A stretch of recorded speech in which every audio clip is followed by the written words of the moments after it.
Hi kindergarten class. My name is Kristen and I am Sully's mom. And today I'm going to read you guys a book. But first, before Sully went to school, I asked him which book he wanted me to read to you guys. And I wasn't surprised when he picked a book about sea creatures, because every time me and Sully go to the library, he always picks books about sharks or octopus or any kind of other animals, but there's usually a sea creature book. So I wasn't surprised when he wanted me to read The Octopus Escapes. You guys might know a movie where a red octopus also escapes. Sully knows which one I'm talking about, but maybe you guys can guess too. The octopus was happy in his cave. He watched the world go by outside. Bright fish darted by, some in schools and some alone. He could see starfish from his door and shiny mussels.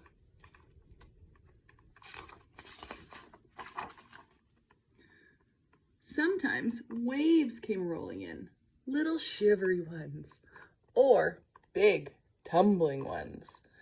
The waves left sand on his floor, so he swept it out. Sometimes crabs came in. He liked to chase them for dinner. One day, something new came into his cave. He wrestled with it and pulled it free. It was empty, so he climbed inside to hide. But that was a mistake.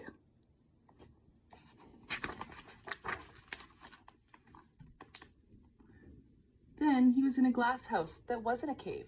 The glass house was in a big room where a human peered in at him. Behind her, there were sad gray sharks and slow sea stars in glass houses of their own.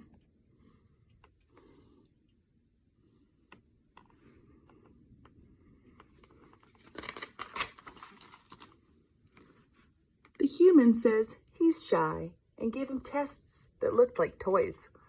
Sometimes the tests were hard and he felt smart, but sometimes they were easy.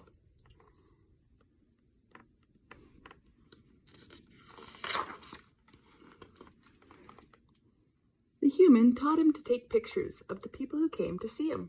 People love to be in pictures. They made funny faces.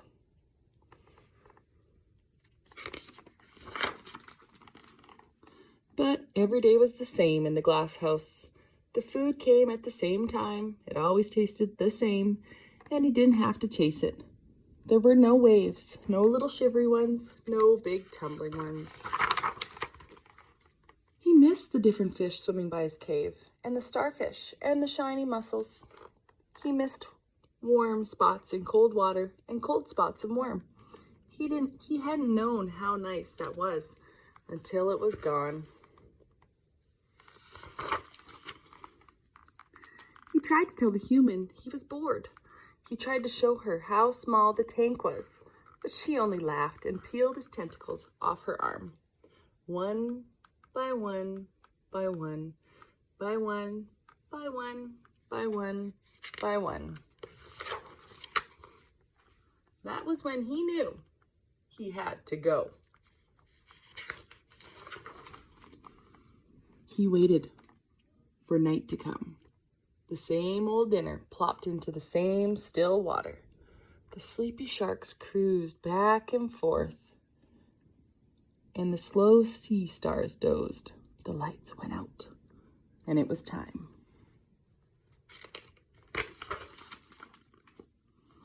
He took one more picture so they wouldn't worry about him. Then he slid down the glass and across the floor. He made himself flat and squeezed beneath the door. Outside, the pier was noisy and bright, but he smelled the salt of the ocean close by. He reached way, way, way down until he felt the spray and dropped in.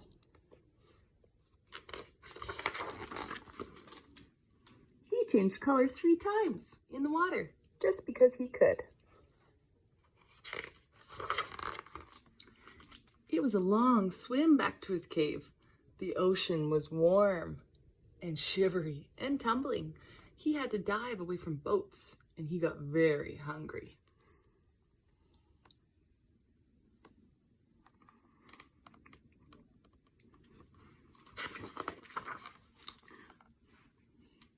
But he thought of the same food plopping into the tank, and the same unchanging water, and the 4 glass walls he couldn't swim through, and he kept on until he saw starfish and mussels, and he knew. At last, he found his cave.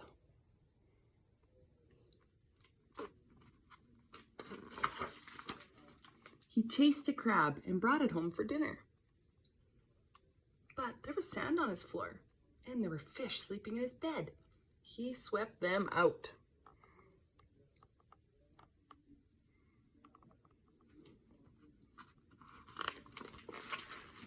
He made his cave just right. No one gave him tests or wanted a picture taken. He was home, and he could do whatever he wanted. And so he settled in to watch the world swim by.